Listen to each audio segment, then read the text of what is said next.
team is better when they're not running the basketball up and down the court.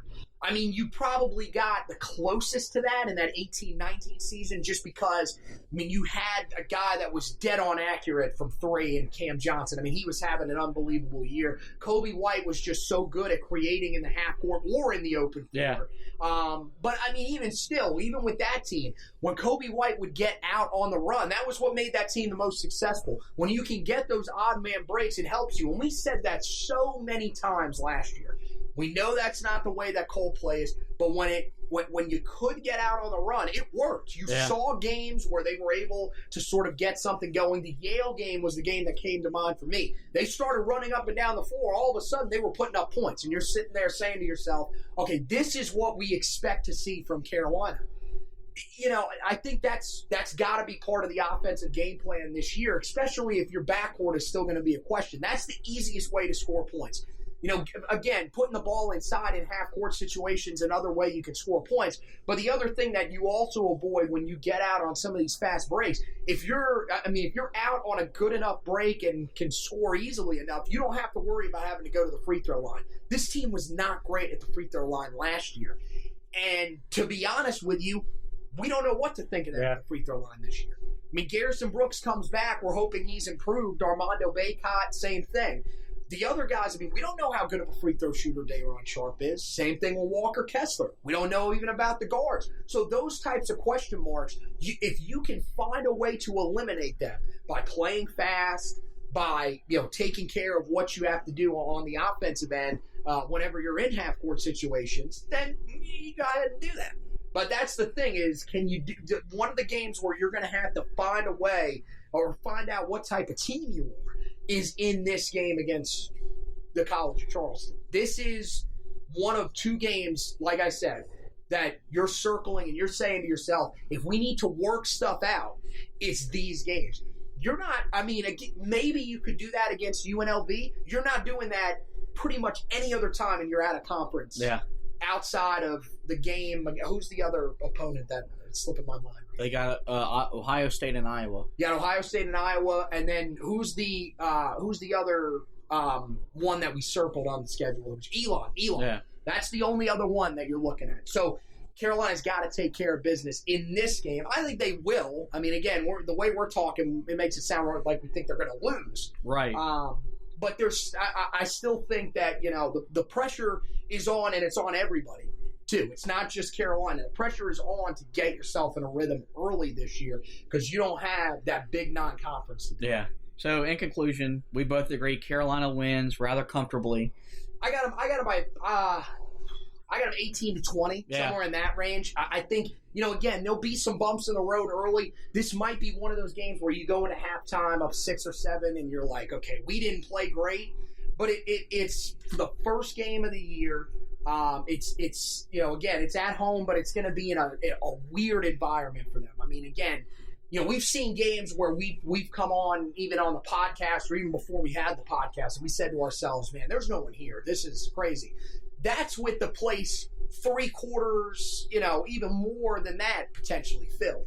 Now you're going to be in an arena where you're lucky if you have probably 25% of the crowd allowed in there. Yeah. How do you adjust to that type of environment? And also knowing that not only are you going to have to deal with that for one game, that's a whole season. Yeah. So we'll see how Carolina adjusts to that. But I still feel like this is a game you should win comfortably. Yeah, 6 o'clock.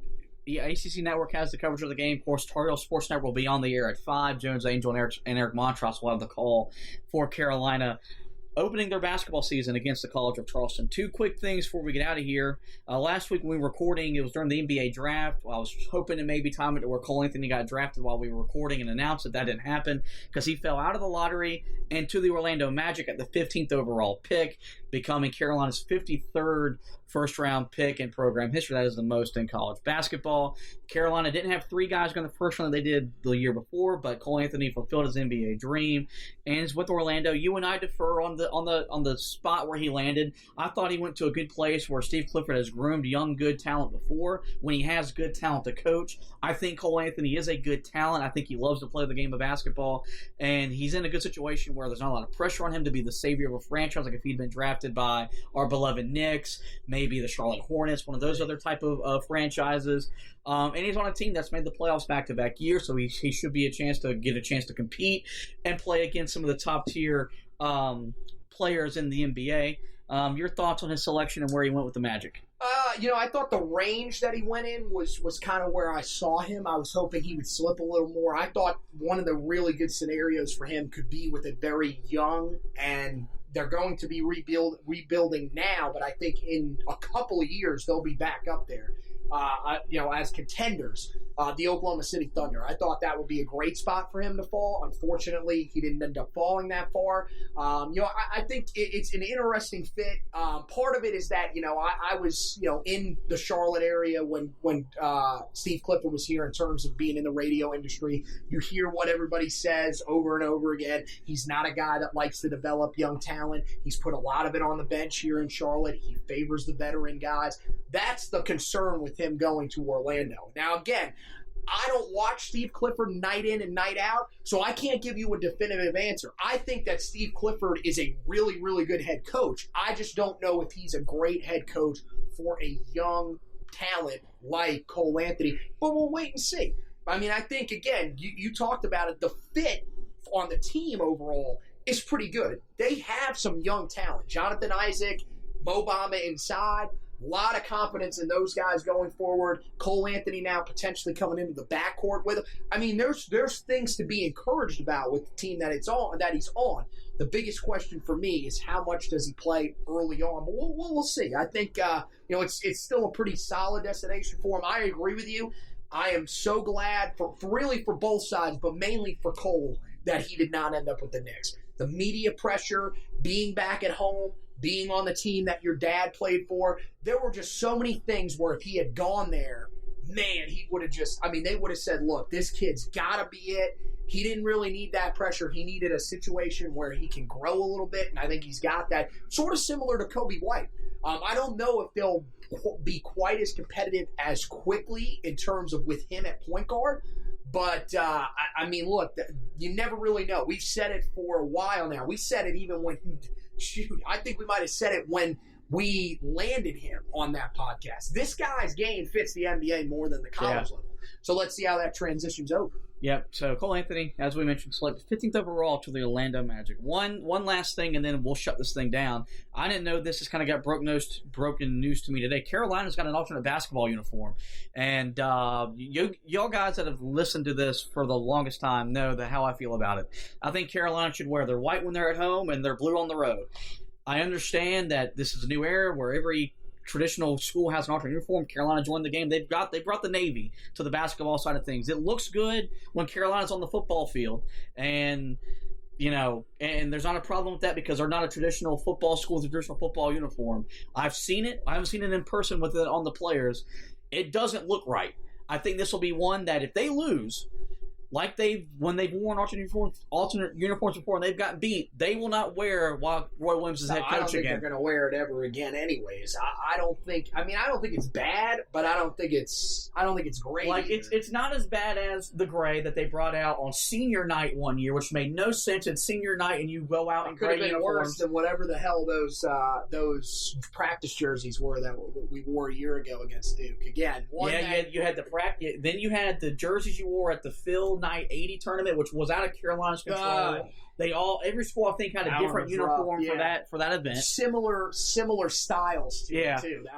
They had the jersey they wore when they played at Miami when they got their asses blown out with the NC in the middle. It didn't look right. I think that's the worst uniform. I think we can agree if Carolina's gonna have an alternate uniform, rock the black uniforms. They wore it against UCLA one year in the CBS Sports Classic, and you can wear it in that weird tournament. No one really cares about that tournament. Okay. I think that's where the Navy is probably going to be worn. I think it'll be worn against Ohio State in the CBS Sports Classic. I think that's the only time that they're going to wear them this year. But I'm with you. I think the alternates that you go to are your favorites, which are the retro style. Again, they're not exactly, but I think those are the ones that you should probably stick with. I mean, they just went to the retro uniforms for football, and I think that's better than any than any of the alternates they brought out in years past. That's even including the chrome. I love those uniforms. I feel like if they could incorporate the Argyle into the retro uniform, they would. I think they already have maybe. I don't think you have to, though. I think it looks good. I mean, it was the same thing with the football side of things. I think the no Argyle still looked great, and I think with basketball too. I know it's your brand, but at the same time, you know, back in the older days, you didn't have it on the uniform, and people still loved them. I think, again, that's not a uniform. I'm not saying, look, get rid of the Argyle. We're going back to wearing the old uniforms. I don't want to do that on either side. Yeah. But I think to bring that out once or twice a year, it excites the fans. It gives them that feeling of when they were younger, when they used to watch the team on television, when they were little kids, and, you know, all that kind of stuff. That's the stuff that people want to see. You know, you're trying some of these things. You're trying way too hard to try to create something that you think is going to work. I don't think the Navy will look that bad. It's probably going to be, you know, we'll see him take the court with it, and we'll be like, okay, that's really not that bad.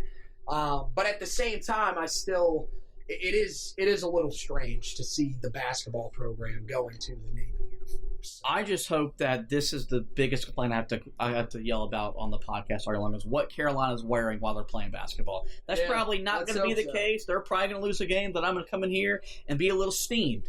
But they do that every year. That's going to happen. So, there's going to be some game where we're going to come in here and we're going to complain. I'm just glad they didn't bring these out during last season because I would have lost my mind. Well, when they tried to bring out those and again, it helped that Duke had to wear similar jerseys. But when they brought those out last year, everybody had the same thought. Not only are we just terrible, but now we have to wear these ugly jerseys as well. These jerseys that look like they're worn by rec league teams. I mean, seriously, that looked like the old timer classic uniforms or something like that. And I mean it also didn't help that you end up losing that game in the style you did. But I'll say this: would I spend my money on that jersey? No. Yeah, no. I'd hold on to it. I did purchase the retro shorts a year ago. It was some of the best money I've ever spent. I purchased the black jersey that we wore against UCLA a few years ago. I would have worn that jersey. Right. I thought that looked good enough. I'm not the Navy. I'm not even huge on it for football. I think it looks good, but it depends on what you end up wearing with it. I thought the jerseys that they wore this year with the helmets that they wore this year looked better than the ones they wore last year. But it's not a combo that I'm overly crazy about. That's going to wrap it up for this edition of the Roy's Boys podcast. Before we let you go, we'll talk about the website, thehilltopblog.com. Busy time for us. Carolina football. They've got Notre Dame on Friday, number 2 team in the country, coming to Chapel Hill.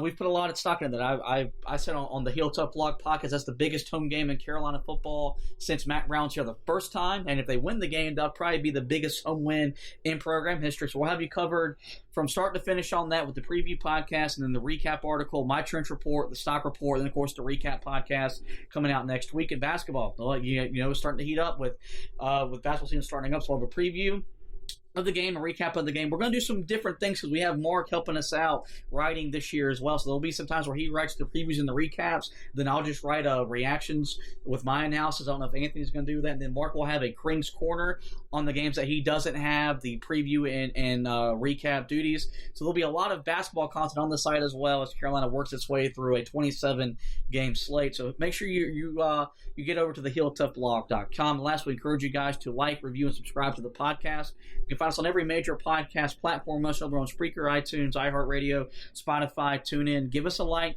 give us a review. Review me as the host, review Anthony who's co-hosting, and Mark when he joins on for in-season stuff and, of course, recruiting. Most importantly, we want you guys to subscribe. That way you get every podcast episode once we upload a new one. Last year, we did individual previews and recaps as much as we can. This year, it's going to be a little different. We're a little bit more busy at work, so there's going to be some times where we double up with previews and recaps, but there will be an episode at least one or two episodes every week, so make sure you are subscribed so you get every episode into your podcast feed. Well, with that, I want to thank you guys for listening. Thank Anthony for hosting. Happy Thanksgiving, and as always, go Tar Heels.